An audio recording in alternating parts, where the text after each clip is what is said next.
दोस्तों नमस्कार, मैं जगन्नाथ गौतम। देश रोजाना में आपका स्वागत है। दोस्तों अभी हाल ही में केंद्र सरकार का एक फैसला आया है, आज मैं उस पर चर्चा करने वाला हूँ। वो क्या फैसला है कि केंद्र सरकार दिल्ली में स्थित वक्फ बोर्ड की सभी संपत्तियों को टेक ओवर करेगी, अधिग्रहण करेगी और दिल्ली की ऐसी छोटी बड़ी 123 प्रॉपर्टी हैं जिनको टेक ओवर करने के लिए केंद्र सरकार ने नोटिस जारी कर दिया है। आप चौंकेंगे कि ये कौन सी प्रॉपर्टी है।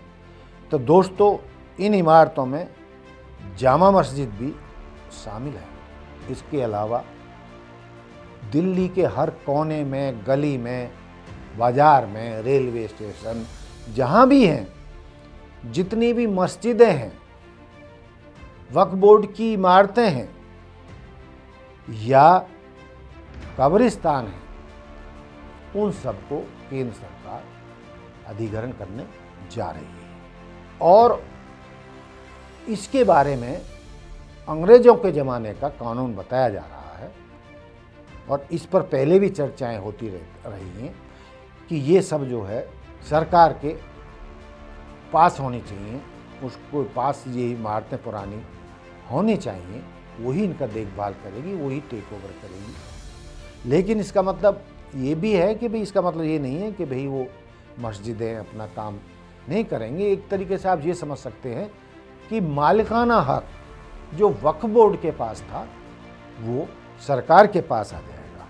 लेकिन जो मैं ये चर्चा कर रहा हूँ, जो वक्फ बोर्ड की ज़मीनों के अधिग्रहण का, इमारतों के अधिग्रहण का, ये भी हाल ही में नवभारत टाइम्स और द हिंदू खबरों में मैंने पढ़ी थी, उनमें डिटेल दी गई थी।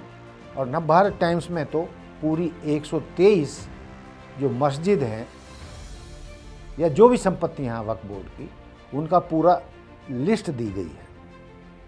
कोई बात नहीं, कानून है तो कानून है, सबके लिए होना चाहिए। जो कानून है सबके लिए होना चाहिए। इसमें जो पेच जो नज़र आ रहा है या जो सरकार की नीयत में फ़र्क नज़र आ रहा है वो ये है कि क्या मुस्लिम समाज की वक्फ बोर्ड की संपत्तियों का ही सरकार अधिग्रहण करेगी या दिल्ली के सभी हिंदू, मुस्लिम, सिख, ईसाई ऐसी ही परिसंपत्तियों का, प्रॉपर्टीज़ का भी क्या अधिग्रहण करने जा रही है।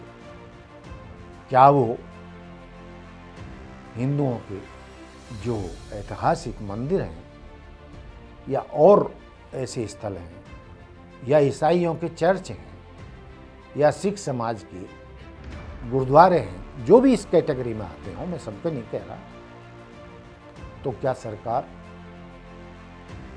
एक साफ नीयत से उनके साथ भी ऐसा ही व्यवहार करेगी, उन्हें भी टेक ओवर करेगी, जो भी इस नीति के तहत, इस कानून के तहत आते हों। यदि ऐसा है, हिंदू, मुस्लिम, सिख, ईसाई सब पर यह कानून लागू होता है, सभी धार्मिक स्थलों को या किसी भी समाज की परिसंपत्तियों को सरकार टेक ओवर करने का फैसला लेती है, तो इसकी प्रशंसा की जानी चाहिए। लेकिन यदि पिक एंड चूज करके वो मुस्लिमों को ही निशाना बनाकर ये फैसला ले रही है या लिया है, तो फिर उसकी मदम्मत की जानी चाहिए, उसकी खिलाफत की जानी चाहिए। मैंने अब इस बारे में बहुत गहराई से अध्ययन नहीं किया है, लेकिन यदि ऐसा कानून मुस्लिमों के लिए है या वक्फ बोर्ड की संपत्तियों को, प्रॉपर्टियों को टेक ओवर करने का कानून है, तो अन्य समाजों की ऐसी ही प्रॉपर्टीज़ को टेक ओवर करने का भी जरूर प्रावधान या कानून होगा।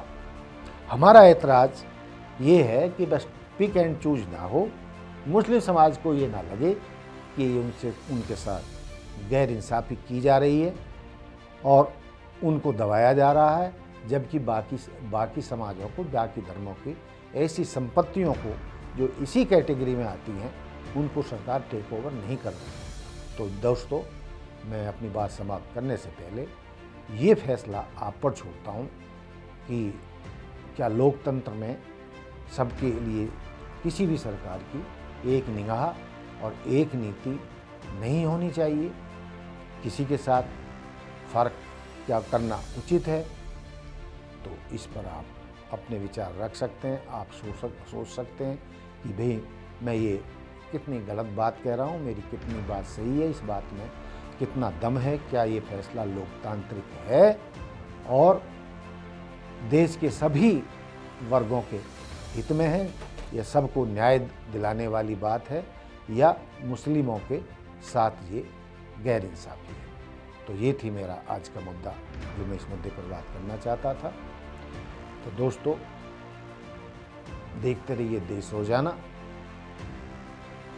Like, subscribe and share.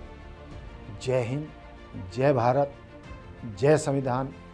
नमस्कार। हमारे साथ जुड़े रहने के लिए देखते रहिए देश रोजाना का YouTube चैनल। सब्सक्राइब कीजिए, साथ ही देश रोजाना की खबरें सबसे पहले देखने के लिए प्रेस कीजिए बेल आइकन।